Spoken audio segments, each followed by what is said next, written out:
Learn and unlearn എന്നുള്ളൊരു concept കേട്ടിട്ടുണ്ടാവുമല്ലോ.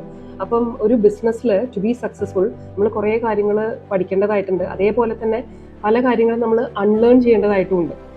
അതിൽ കുറച്ച് കാര്യങ്ങളാണ് ഇപ്പം ഫസ്റ്റ് പറയുകയാണെന്ന് വെച്ചിട്ടുണ്ടെങ്കിൽ unlearn to please people pleasing എന്ന് പറയും.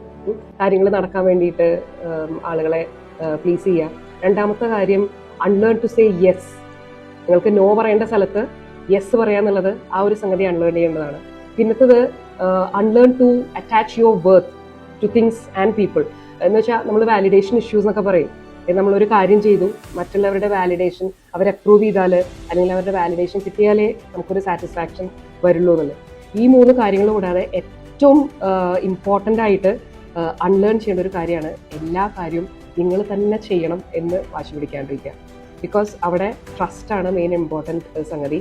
Unless and until you learn to delegate നിങ്ങളുടെ ബിസിനസ് വളരില്ല.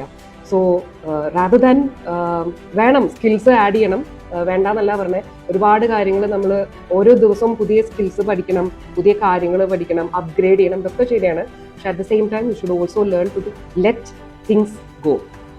സോ എങ്ങനെയാണെങ്കിൽ മാത്രമേ നിങ്ങളുടെ ബിസിനസ് ഒരു സസ്റ്റൈനബിൾ സക്സസിലേക്ക് പോകാൻ പറ്റുള്ളൂ.